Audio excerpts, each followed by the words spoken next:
What is going on, ladies and gentlemen? MonkeyFlop here, and today I wanted to talk about the PlayStation 5 release date, conspiracy theories, and Sony's typical cycle. Now, if you guys are new around here, hit that subscribe button, bell notification. If you guys are returning subscribers, make sure to support your boy with a like and comment down below, even if it's what's up MonkeyFlop or hashtag PS5. But I really love to know your guys' honest opinions about this, and if you guys would watch until the very end, so that way you guys get all of the information and you know, give me your guys' honest opinions. I'll be replying to as many comments as I can within the first hour of this going live. That being said, let's start off with Sony's typical cycle, because anytime I've asked a Sony representative, what is the PlayStation Plus Instant Game Collection going to be for the next month? What is going to be the release date for a certain exclusive PlayStation title? When is the PlayStation 5 going to be announced or even released? And whenever they don't have information for me that is going to be readily available to the public, or they don't actually have a confirmed set date, they tell me to look at Sony's typical cycle. So it got me thinking. Recently I asked about the PS5, and that's the answer that I got to. So I decided to do my homework and present it here for you today. Now, a lot of people know about Sony's typical cycle with releases of consoles every 6 years. The PlayStation 4 took, from the PlayStation 3 to the 4, it took 7 years. So we're going to look at that today, but we're also going to look at the date that the support ended for XYZ consoles. So let's go ahead and get right into it. Starting off with the PlayStation 1. That got released in 1994. Took the world by storm, by the way. And 6 years later, the PS2 got released in 2000.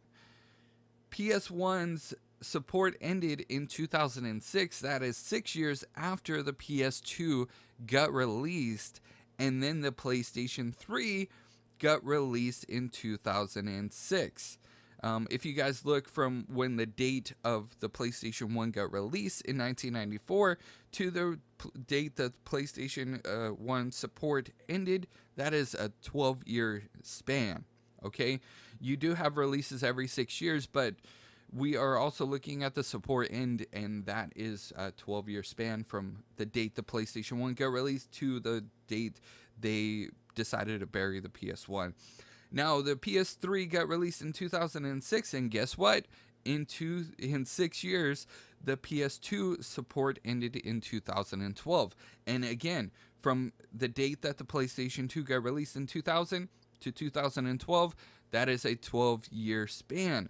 6 years in between console launches, but the support ends 12 years. And we're going to look at the PlayStation 3 now. PlayStation 3 got released in 2006.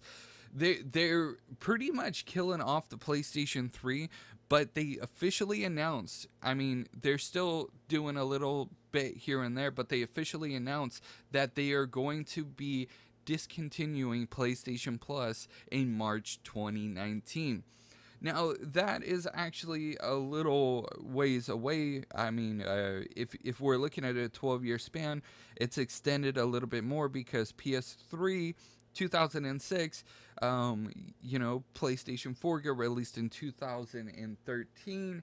So that's actually going to be 7 years in between console launches, and we're looking at 13 to 14 years in between the support ending on the PlayStation 3, and so in that aspect. So what we're looking at here today is the PlayStation 3's support end date, because that is key information as to when the PlayStation 5 is going to be released. If we're looking at Sony's typical cycle, this is hypothetically speaking, so take it with a grain of salt, take it as you would anything else on the internet.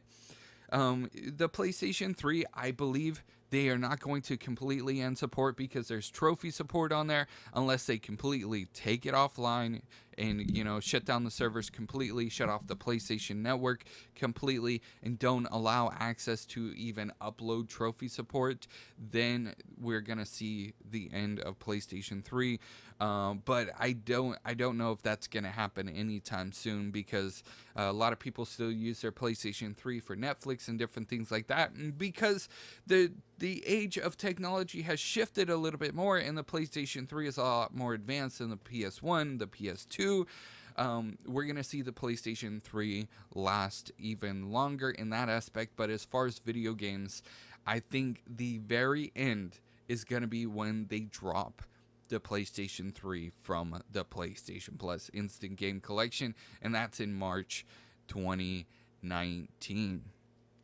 Now, if we're looking at this information and we're looking at the pattern of how everything's kind of unfolding, then we possibly might get a release date in 2019. Now, me personally, I've spoken about this in the past, and I'll say it again. I don't want anything before 2020, to be completely honest with you guys. If we're looking at Sony's typical cycle, this year might have been the year that, you know, PlayStation announces something at E3 and drops the console, you know, but with technology and how advanced it's been becoming, you know, we might not see anything until maybe 2019, and I'm going to stick with it, 2019 and 2020.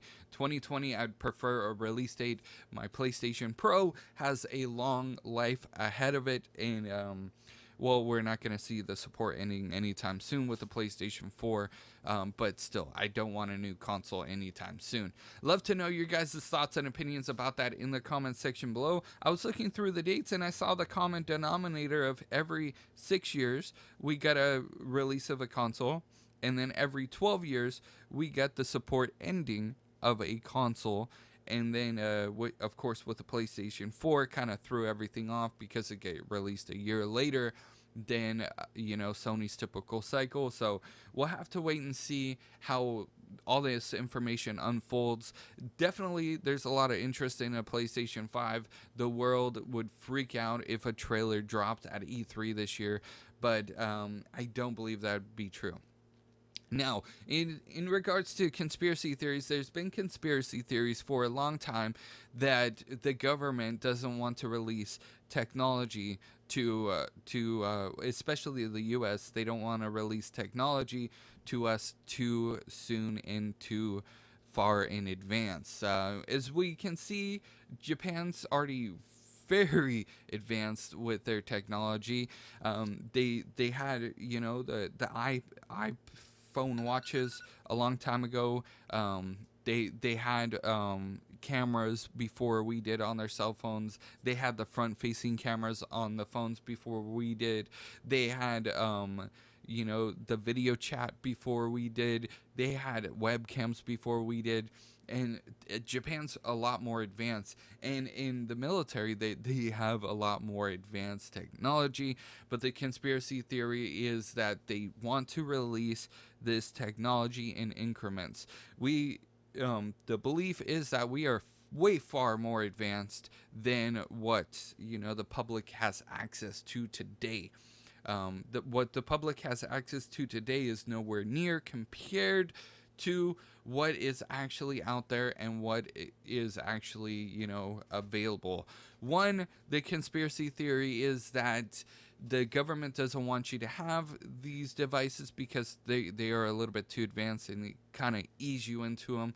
But then also, how the hell are they going to make money if they just, you know, go from, you know, let's say they go from PS1 to PS4, boom.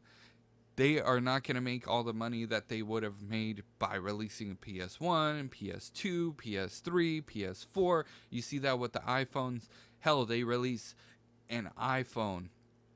Then they release the iPhone Plus. Then they release the iPhone S.